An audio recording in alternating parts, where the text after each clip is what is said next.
What is up, guys? Pixie here, bringing you the possibly the final game in this best of 7 between EGPuma, our Terran player, spawning here at the I guess top left of this interesting map. This is Belshire Beach, and of course we do have Liquid HerO, our Protoss player. Of course, two fantastic Koreans, as I said in almost every single game.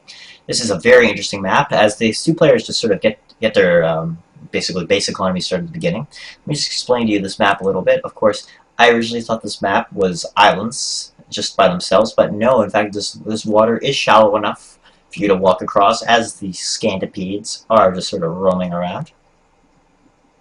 Now, this means that this is not a drop map, actually. I thought this was drop only, but this is a very interesting map as there are just so many areas to attack with. Now, this could be bad or good. I mean, if I was a Zerg, I would not want to be playing on this map because the chokes are just so narrow. If I was Protoss, so I would love to play on this map because the Colossus could just zap anything that came into this very small area. And it's just very interesting the way that they're going to have to engage. I mean, obviously this area right here, very wide open, very good, but then it sort of chokes off in some tiny area. Expansions, especially this expansion right here, is going to be very, very wide open, as is this one. And it looks like the natural expansion has 2 ramps opening, meaning that's also going to be very, very hard to, well, not very, very hard, but somewhat hard to sort of defend. The third is sort of connected with no destructible rocks, which means it's also going to be sort of hard to defend, as a force could just come in here, deny the third, and back out, or just go all the way around and come in here. I mean, luckily that is the only entrance, it seems. It does look like these are connected, but in fact, they are not. If I can rotate the camera with one of these buttons, nope, that is not the rotate camera button, I will just go over here and show that, in fact, no, they are not connected, as of course the bases are symmetrical. And the Terran base looks like the choke is actually even small enough to just wall off with a single supply depot and barracks. Actually taking out that SCV who was building the barracks was actually going to delay it quite a bit. It was very, very annoying when Protoss players or Zerg players do chip away at that SCV, getting that, Marine almost instantly. I've been talking for quite a bit, so excuse me if I just need to take a sip of water.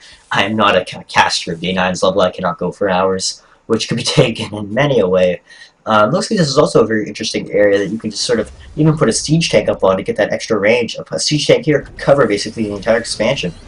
However, of course, that splash damage would damage a lot of SCVs, so maybe it wouldn't be the smartest idea. Of course, Protoss does have that over here too. Everything seems to be standard for the Protoss. I've always wondered, now the Protoss supply is 22, whilst the Terran is only 16. I've always wondered, is that just like completely standard? I mean, I've never really stared at supplies while casting games. I've always wanted to be more involved in the action. It's just sort of been interesting to me. It looks like the refinery did go down, more than likely during the construction of the racks, meaning that this might be a Hellion play as the reactor is building. Although there haven't been Hellions yet, it seems to be mostly bioplay, so I don't think Hellions are that common in TVP. I know I've never really seen them on the ladder versus me. I think it's more of a TVZ thing. Looks like, though, a proxy pile going to be going down here for HerO. This is a very interesting play. Now, of course, remember that HerO needs to win 2 games. Wow, a Stargate. This is sort of like an in-your-face to Puma, as Puma did do the proxy Stargate twice. Looks like HerO's going to be doing this very interesting play. I mean, to get to the mineral line, it's a very, very short flight distance. I mean, a Void Ray could do huge amounts of damage here. As I was saying before, I mean, HerO only needs to win 2 games. Puma only needs to win the 1, so he's going to just be, I wouldn't say reckless, but Puma's going to be doing maybe builds that are a little bit more dangerous if he fails. So it looks like, whoa, HerO, be careful with that Stalker, man. But look at that, not even losing health, losing 72 shield damage, but not even losing a smidgen of health. Absolutely phenomenal micro from HerO. There it goes, losing a bit more health on that one there. Looks like the starport is almost done, and man, if this gets spotted, this could be, oh no, oh no. Oh, Puma might actually spot this. Will he spot it? He does spot it, immediately sending guys over. Whoa, I want to be careful. I don't want to stick on Puma's Zoo forever, but it looks like, oh man, whipping over immediately to pull those guys over. It looks like HerO won't even start a Void Ray. There goes the Void Ray. He needs to Chrono Boost it like crazy if he wants to, but these Marines are over. No Chrono Boost going down just yet. Does he have enough? He does have enough to Chrono Boost it, and there goes the Chrono Boost. Will he have enough to take it down? Oh, this is so tense. If this gets taken down, this Void Ray is going to be needed to do massive damage in here, but if it gets taken down, this will be absolutely huge. If he targets the pylon, that's going to be the end of it. He's going to target the Stalkers. This might give us time for the Void Ray to finish. Oh my goodness, only 10 seconds left. Will it go down? The pylon is getting targeted down. The pylon might go down in time, but it's only 1 second away, and the Void Ray does not get out. The Void Ray does not get out. He cancels it immediately, realizing, oh, Absolutely heartbreaking, realizing, damn it, I needed that border to do massive damage and do massive harassment. Now I can't. The star port has not been destroyed. I mean, a pylon there could actually repower it. However, HerO figuring I don't even want to bother. I'm just gonna get my Nexus down and sort of be safe. Although looks like Puma could do a lot of damage. HerO does not have a lot of units, although he is going to just pull out, figuring it's not really worth it. Even sending in units to clean up the Stargate. Absolutely heartbreaking. Only 1 second to go. I almost saw it pop out before realizing it's not actually going to, the animation isn't going to finish, it's not going to pop out. Only leaving a couple groups of Marines to sort of shoot at this building until it explodes. Which I've always found kind of funny. I mean, you guys are going to shoot at a piece of metal until it literally explodes. It's always kind of funny. Looks like the Marines and Marauders will be sitting at this watchtower. We'll probably see these guys not let too many of his Marines die before pulling them. Actually, Puma's going to let these guys completely die, but he is going to swing around from behind and try to cut off these stalkers as they escape. Very, very good play from Puma. HerO realizing, oh, I need to get out of here immediately. Targeting down each stalker that still runs fast because he does have a concussive shell, making sure that no stalker escapes alive, but it looks like these 2 stalkers will actually escape alive. That's even bringing SCVs to sort of just be annoying. Very interesting play from Puma. Always utilizing these SCVs, I've noticed very well. Looks like the expansion is going down for Puma. Of course, the expansion for the Protoss will finish at about the same time, actually.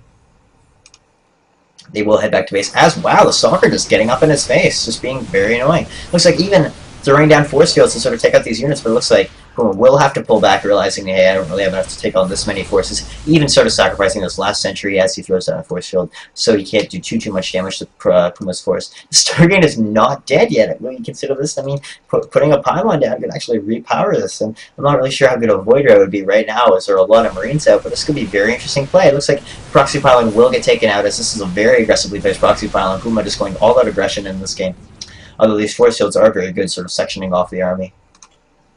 And the natural we're seeing probes coming out now. In the unit counting station, we are seeing 33 to 26. As I've noticed that's sort of a common theme, that Protoss is going to have a little bit more sort of base units, and that probes and that sort of thing a little bit more. However, Terran is probably going to outnumber the Protoss in number of like Marines and Marauders. It's just very common. We're seeing the sentries move around, high sentry count, very common for PvT. No gas is taken at the expansion, and it's perfectly fine. The expansion does come a little late at about not even saturated at the 10-minute mark. Although he did do that Stargate aggression, which sort of delayed it just a little bit as the 2 gases do go down. Would not be surprised to see some Colossus tech going out, as a Hellion is actually made. As I was just talking in this game about how Hellions are really made.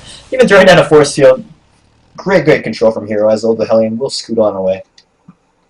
Checking to see if the turret is down. The turret, of course, is not down just quite yet. In the main base for Puma, we are seeing the bunker is down, going to be protecting this mining operation right now.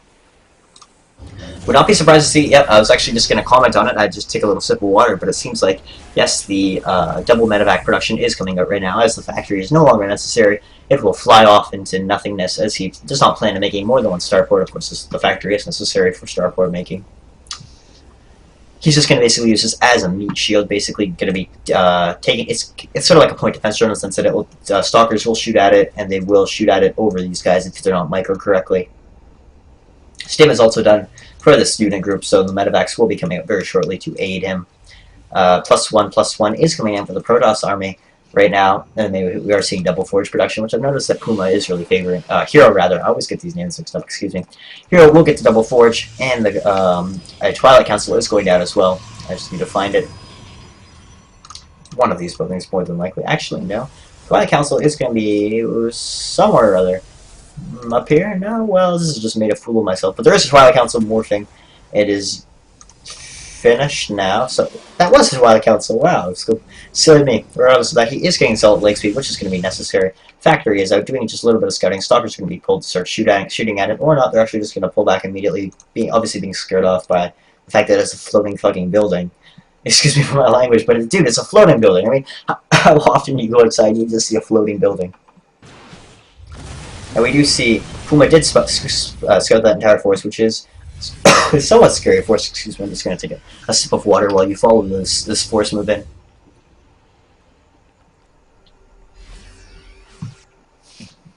Excuse me.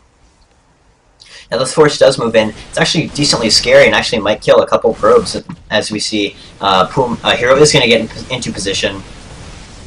He's going to move in behind the mineral lines. The minerals are basically going to block so the zealots can't get in.